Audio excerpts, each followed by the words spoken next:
لوگ کہتے ہیں نماز میں دل نہیں لگتا. کیسے دل لگے گا؟ زبان پر تو سورۃ الفاتحہ ہے اور دل و دماغ خالی ہے. اسی لیے حضرت تھانوی رحمۃ اللہ علیہ نے لکھا ہے نمازی کے 3 درجات ہیں. سب سے پہلا درجہ جو ہوتا ہے اس میں مصلی کی جو نگاہ ہے وہ الفاظ قرآن پر ہوتی ہے. دوسرا درجہ جو متوسط طبقہ ہے وہ نمازی کی نگاہ معانی قرآن پر ہوتی ہے. اور تیسرا درجہ جو اعلیٰ درجہ ہے اللہ تعالی ہم سب کو وہ درجہ عطا فرما دے ذات حق تعالی پر ہوتی ہے. تو میرے بھائی کم سے کم الفاظ قرآن سے معانی پر تو آئیں. اور جو حضرات بھی کہتے ہیں نماز میں دل نہیں لگتا نوٹ کر لیں, آج نوٹ کر کے جائیں انشاءاللہ, کل مجھے بتائیے گا. سورۃ الفاتحہ الحمدللہ رب العالمین جب آپ زبان سے پڑھیں تو آپ کے دماغ میں کیا ہو؟ تمام تعریف اللہ کے لیے ہے جو سارے جہانوں کا پالنہار ہے. دل و دماغ کے اندر ہو ہی نہیں سکتا دنیا ہے. اور اس نماز پر اللہ کا وعدہ ہے آپ جو مانگیں گے اللہ عطا فرمائیں گے. یہ نبی کی بعثت کا پہلا مقصد ہے. اس لیے ان لوگوں کو اپنا دماغ درست کر لینا چاہیے تو یہ کہتے ہیں کہ قرآن کریم کو پڑھنے سے کیا ہوتا ہے, قرآن کریم کو بغیر سمجھے پڑھنا فضول ہے. سمجھنا الگ ہے, لیکن قرآن کریم کو جو پڑھتا بھی ہے اللہ ہر حرف کے بدلے اسے 10 نیکیاں عطا فرماتا ہے. اللہ کے نبی کی حدیث ہے.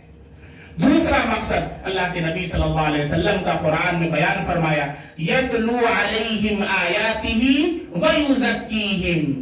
اللہ کے نبی صحابہ کا تزکیہ فرماتے ہیں, ان کے قلوب کو مجلہ اور مصفہ فرماتے ہیں, ان کو ظاہراً بھی پاک کرتے ہیں باطناً بھی پاک کرتے ہیں. یہ نبی کی دوسری ذمہ داری ہے. چنانچہ اہل سنت والجماعت جمہور علماء امت کا یہ مسلک ہے جس نے 1 سیکنڈ بھی اللہ کے نبی کی صحبت پانی ہے اسے صحابیت کا لقب مل چکا ہے.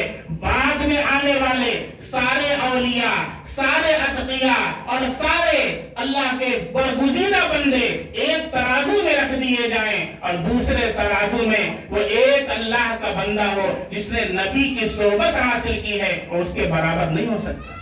ایک مسئلہ اٹھا تھا حضرت عبداللہ ابن مبارک افضل ہیں یا حضرت امیر معاویہ رضی اللہ تعالی. حضرت عبداللہ بن مبارک رحمۃ اللہ علیہ بہت بڑے اپنے دور کے عالم تھے, ان کی توتی بولتی تھی. حضرت عبداللہ بن مبارک رحمۃ اللہ علیہ کا درس ہوتا تھا تو لاکھوں لوگ آپ کے درس میں آ کر کے شریک ہوا کرتے تھے.